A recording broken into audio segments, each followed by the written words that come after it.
নিষ্পাপ যাওয়া সম্ভব হবে না। আর তওবা হলো এটা সবচেয়ে বড় হাতিয়ার। এই জন্যই বলে তওবা করো, তওবা করো। প্রত্যেক বাচ্চাকে আমি নিষ্পাপ জন্ম দিছি, পবিত্র জন্ম দিছি। তোমাকে আমি পবিত্র দিছি, তুমি আমাকে পবিত্র ফিরত দাও। আল্লাহ বলতেছে তোকে পবিত্র অস্তিত্ব দিছি, তুই আমাকে পবিত্র ফিরত দে। এটাই আল্লাহর দাবি। আমি পবিত্র অস্তিত্ব দিছি, বিলকুল নিষ্পাপ, আমাকে পবিত্র ফিরত দে। তো যেটা বুঝাইতেছিলাম, তওবা করা সম্ভব হবে না,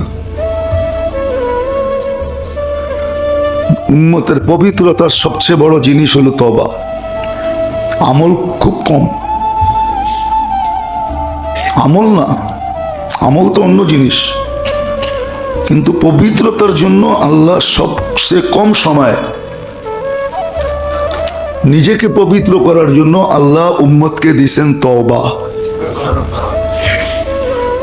এই জন্যই তো তওবার হুকুম।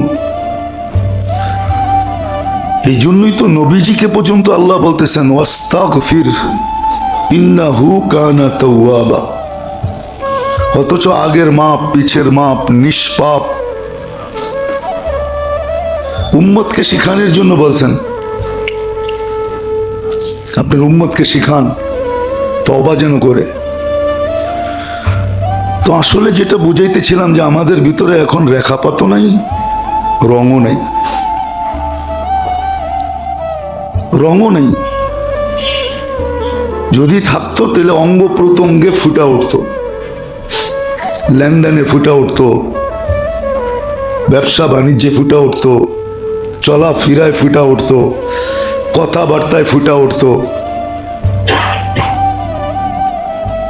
ওদিন একটা ছেলের লোকে দেখা হয়েছে কয়েকদিন আগে, মাস 2-3 হবে,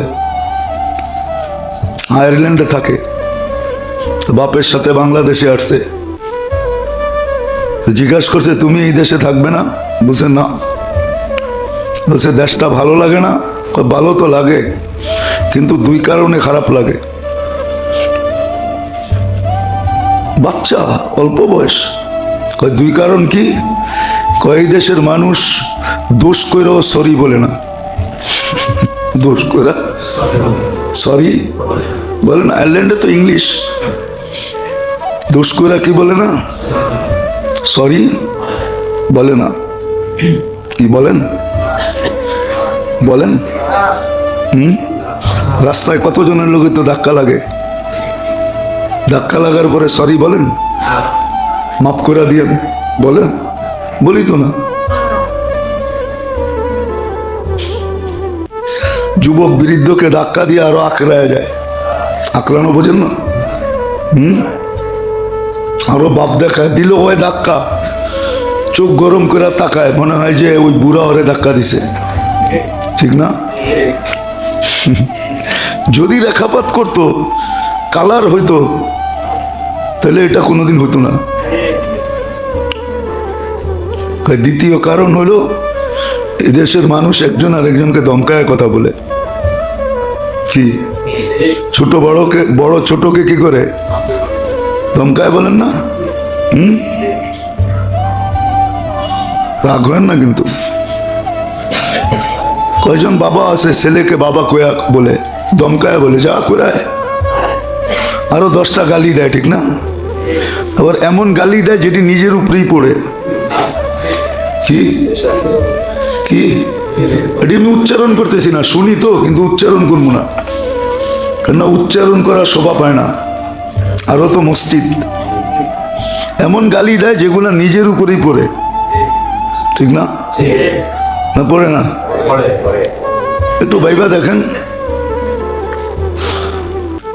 সবাই সবাইকে ধমকায় কথা বলে। কি ধমকায় কথা বলে? আসলে কোরআন হাদিসের কথা মানুষের দিলের ভিতরে শুধু রেখাপাত করে না,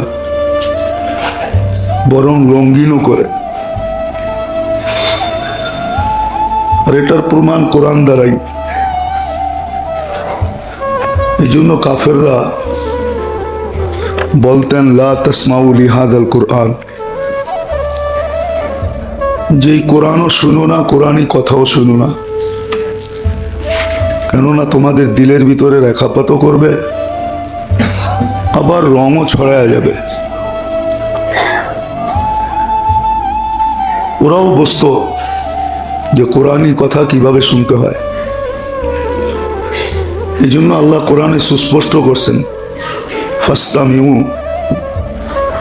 দিনই কথা খুব মনোযোগ দিয়ে শুনো,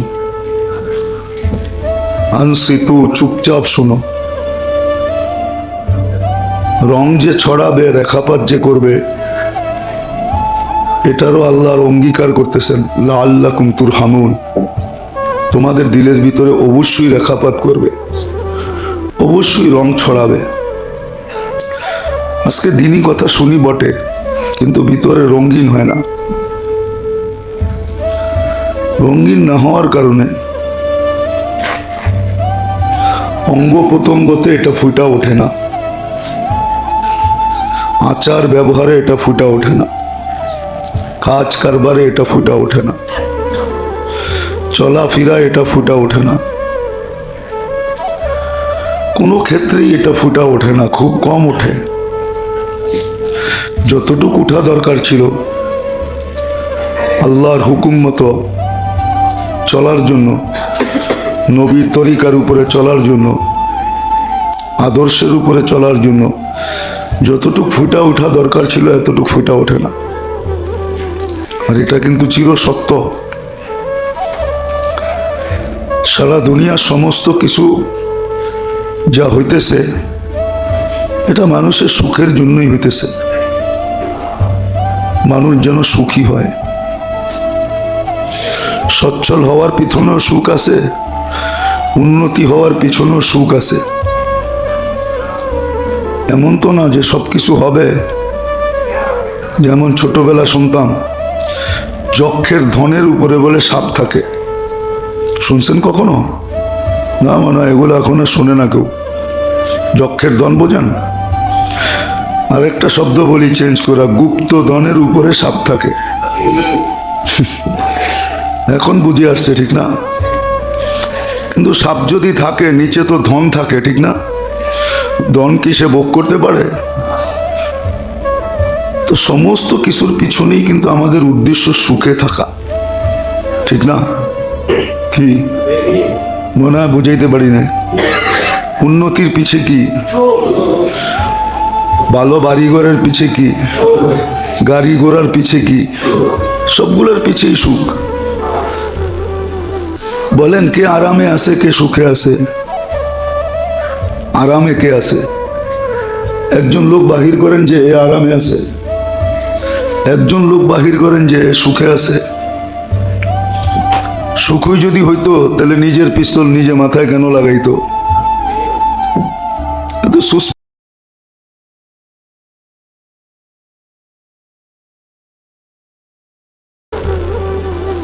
বলেন কে আরামে আছে, কে সুখে আছে?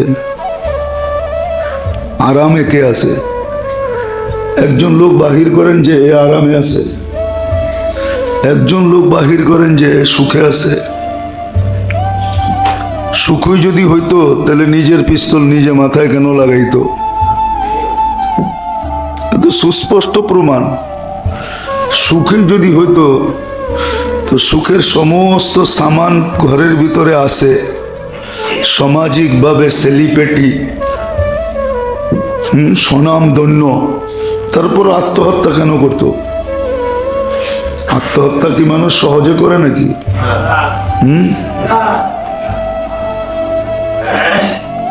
তো এগুলো বোঝা গেল যে সবকিছুর পিছনে যদিও সুখ আরাম এটাই লক্ষ্যবস্তু,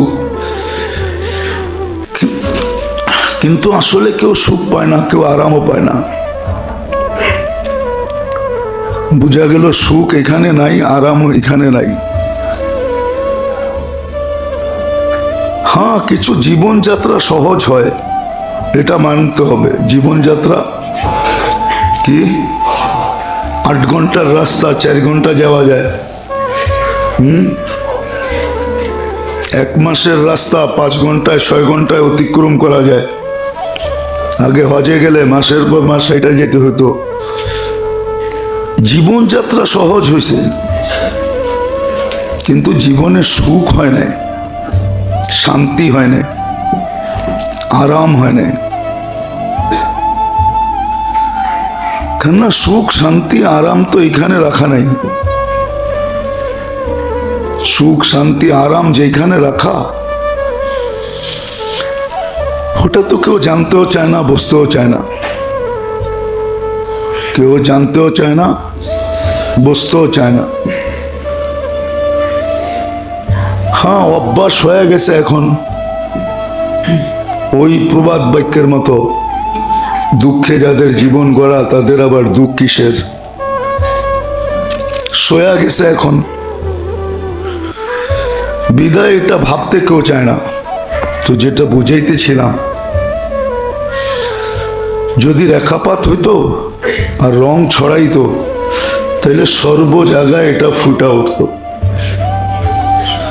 সর্ব জায়গায় অঙ্গেও ফুটা উঠতো, অঙ্গগুলাতেও ফুটা উঠতো, কায় কারবারেও ফুটা উঠতো, চলাফেরায়ও ফুটা উঠতো, লেনদেনেও ফুটা উঠতো, সমাজিকতায়ও ফুটা উঠতো। এখন কোথাও ফুটা ওঠে না। বোঝা গেল রেখাপাত হয় না, রঙও ছড়ায় না। কেননা যেমন শোনা তেমন শুনি নেয়।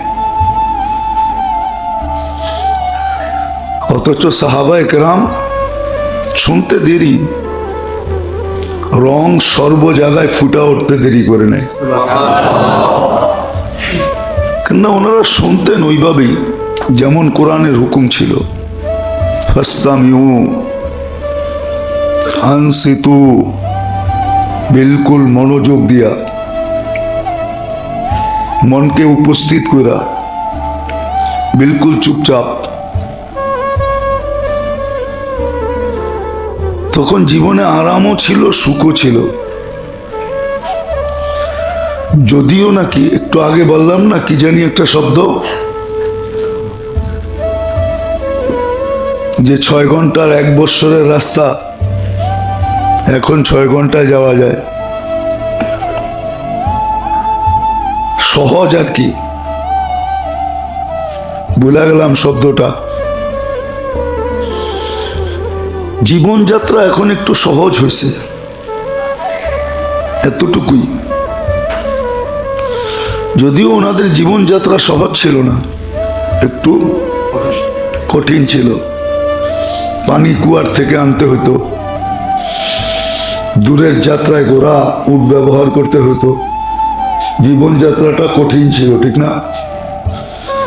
কিন্তু সুখ ছিল, আরাম ছিল, নিরাপত্তা ছিল। আপনি ভাইবা দেখেন, নিরাপত্তা ছিল সবার জন্য। কেউ কারোরটা ধরতে গেলে চিন্তা করতো আল্লাহ দেখে, কি কেউ দেখে আর না দেখে, আল্লাহ দেখে। এখন কেউ চিন্তা করে না যে আল্লাহ দেখে কি দেখে না, ঠিক না? না চিন্তা করি।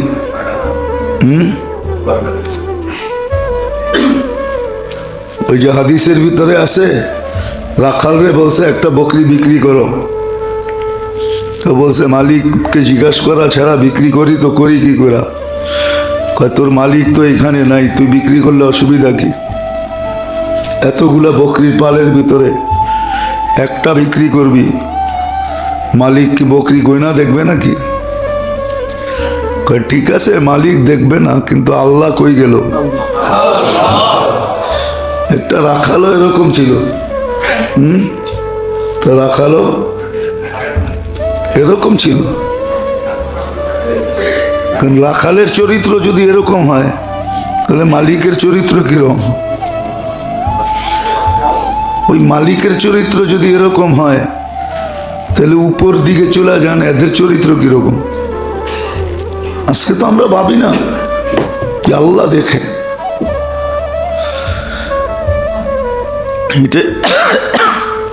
এই জন্য বুঝাইতেছি যে আল্লাহ করুক, বুঝে আসুক। কেননা বুঝে না আসলে ইউটার্ন সম্ভব হবে না। ইউটার্ন বোঝেন? তওবা সম্ভব হবে না। আর তওবা যদি সম্ভব না হইল, তাহলে জীবনটা কিন্তু পাক পবিত্র যে দিছে তার কাছে, উনি কিন্তু পবিত্রই দিছে। আল্লাহ যে আমাদেরকে জীবনটা দিছে, দেহটা দিছে, এটা কিন্তু পবিত্র দিছে। এই জন্যই বাচ্চার ব্যাপারে আল্লাহ নিজে ঘোষণা দিছেন, কুল্লু মৌলুদিন ইউলাদু আলাল ফিতরা। এর চেয়ে পরিতাপের তো কোনো বিষয় নাই, এটা বড় পরিতাপের বিষয়।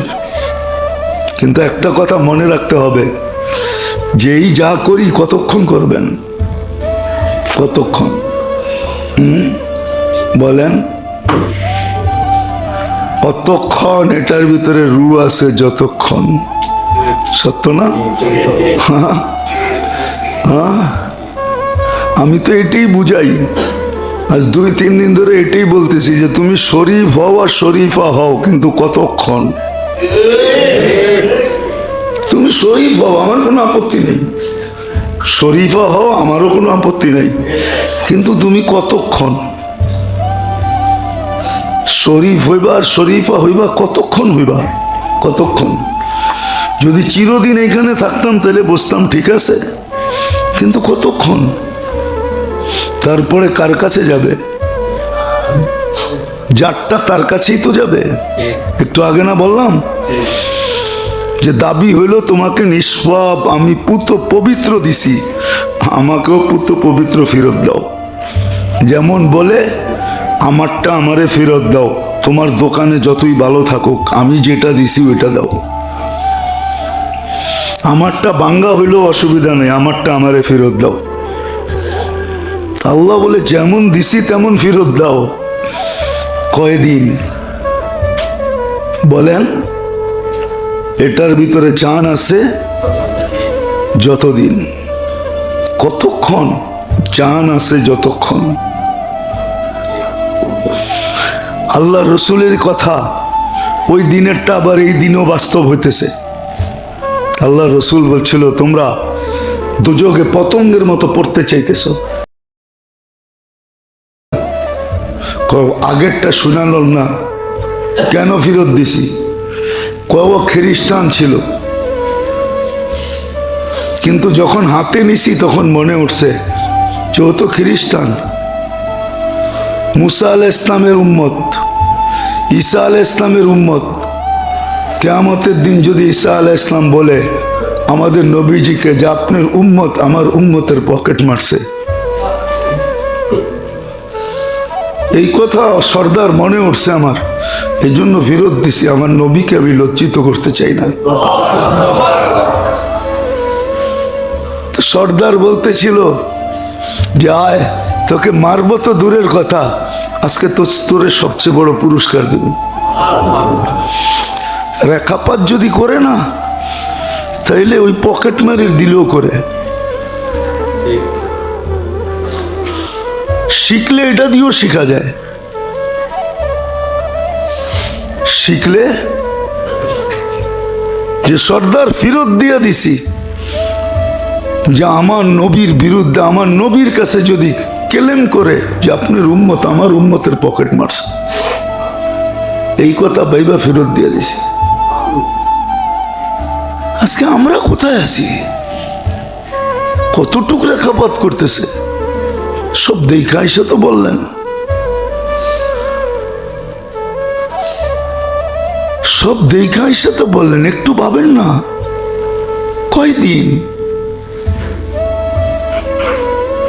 আমি তো বলি ইচ্ছার স্বাধীনতা দিছে, যে যেমন খুশি তেমন চলতে পারে, এটা নিয়ে কোনো বিরোধ নাই। কিন্তু একটা কথা কানে ঢালতে চাই যে তুমি কতদিন চলবা, কতদিন চলবা, মরার পরে কি হবে তোমার, ওটা একটু ভাবো। স্বর্গ বলতে একটা শব্দ সব ধর্মে আছে। স্বর্গ বলতে একটা শব্দ সব ধর্মে না নাই? হ্যাঁ, তুমি স্বর্গে যাবে না নরকে যাবে, এটা ভাবো। জিজ্ঞাসা করো এই কর্ম তোমাকে স্বর্গে নিবে না নরকে নিবে, এটা একটু ভাবো। নরক তো নরকে, স্বর্গ তো স্বর্গ তো স্বর্গই, জান্নাত তো জান্নাতেই, জাহান্নাম তো জাহান্নামই। শুধু এটা ভাবলেই হয়, আর কিচ্ছু লাগে না, বিবেকের পর্দা খুলে যাবে। তারপরও যদি না খোলে তাহলে কোরআনের ওই আয়াত সত্য হবে, ইউদিল্লু বিহি মান ইয়াশা, যাকে মনে চায় তাকে মোহর মেরা দেয়। এটাও বলা যায় যে ওকে বলতে পারি যে তোমার এইখানে প্রোগ্রাম সেট নাই, प्रोग्राम मुझे मुकद्दर से मिला था यार बहरा, इतनी आवाज दी के गला बैठ गया कि बहरारे आवाज दिले कि वो और गला बजबो ना अपनेटा बইবো, ওরটা ভাঙবো না আপনারটা ভাঙবো। হ্যাঁ, তো এরকমই প্রোগ্রাম নাই, এই জন্য বোঝে না। তাহলে কেন বুঝবে না? সাদা সিধা সহজ কথা, সাদা সিধা সহজ কথা কেন বুঝবে না? লাউড স্পিকার বাইরের খোলা আছে, নাইলে কয়ে দিতাম ভাঙ্গা। আমরা যে দুনিয়া বুঝি না এমন না, আমরা যে বিদ্যা সিদ্ধা বুঝি না এমন না, গুড়ারও তো একটা অভিজ্ঞতা আছে, ঠিক না? কি আপনি মনে করছেন কিচ্ছু বুঝি না? মিটফোর্ডের এক গলি আছে, ওইখান দিয়ে গেলে গ্রান পাওয়া যায় না? পাওয়া যায় না? কি এর গ্রান? পারফিউমের গ্রান, ঠিক না? কি ওটার ভিতরে সব পারফিউমই বিক্রি করে, ঠিক না?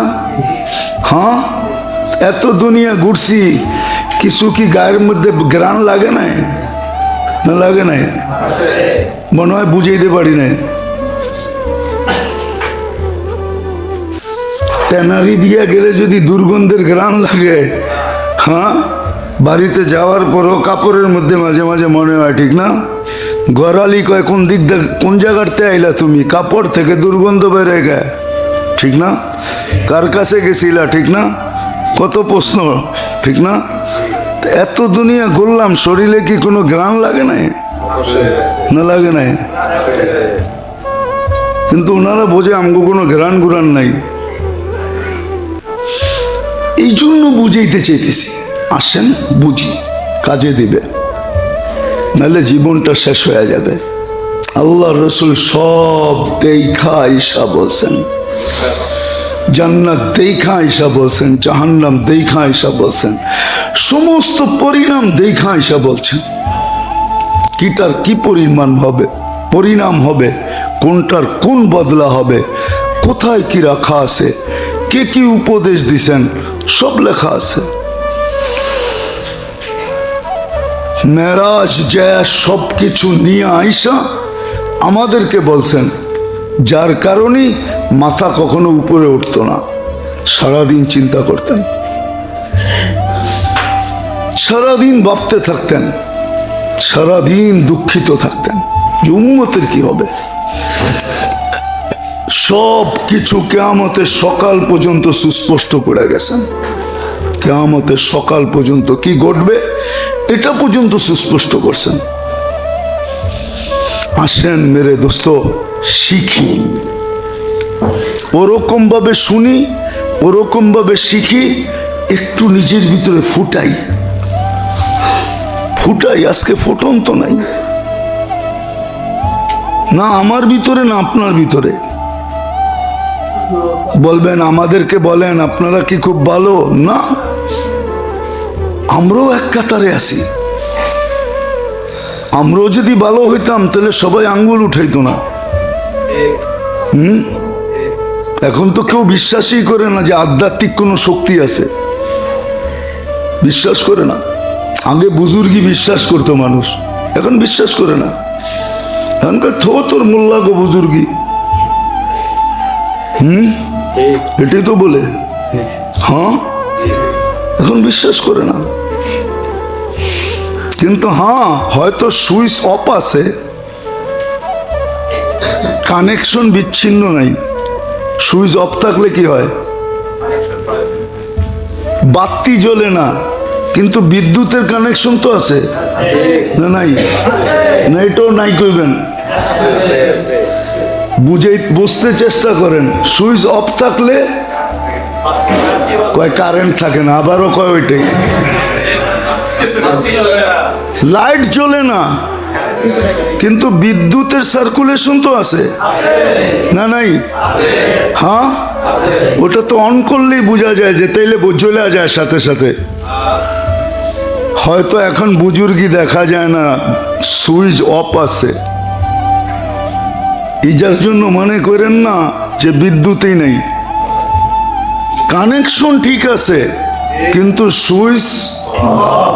সুইচ কোন দিন যে খুলা দিবে এটা আল্লাহই জানে। হইতে পারে খুলা দিবে, অচিরেই খুলা দিবে, তখন আবার হাক্কা বাক্কা খাইতে থাকবেন যে ঘটলোটা কি। বটলোটা কি? আমি তো মনে করছিলাম ঘর অন্ধকারেই, এখন কোত্থেকে বাতি জ্বালাইল। অনেক সময় বাতি থাকে বাইরে, সুইচ থাকে ভিতরে, ঠিক না? অনেক বাড়িতে আছে, দরজায় কলিং বেল চাপলে বাতি জ্বালায়া তারপরে দেখে কে আইছে, ভিতর থেকে চোখ দিয়ে দেখে কে আইছে, ঠিক না? সত্য তো এরকম। এখন আপনি অন্ধকার দেখতেছেন, সুইচ আছে কিন্তু এক জায়গায়, কোন সময় জানি জ্বালায়া দিব। আর রাত্রের চোখের পানি এমন কাজ দেখাবে, সকালে উঠে দেখবেন যে টাইনি ফিট হইতে পারে। এটাও মনে রাখেন। তো এই কথার থেকে বাহির হয়ে গেছিলাম যে হুজুরও তো ঠিক না, আমিও কই ঠিক না, আপনাদের কাতারই আছি, কিন্তু সংযোগ আছে, বাতি বন্ধ আছে। সংযোগ বাতি বন্ধ আছে। কোন সময় যে জ্বালায়া দিব এটা উপরওয়ালাই জানে। জানি না আমার এই চিকন কথা বুঝছেন কিনা, গভীরভাবে ভাবলে বুঝবেন আমার চিকন কথা, এছাড়া বুঝবেন না। এই জন্য আসেন, সময়টাকে কাজে লাগাই, শিখি।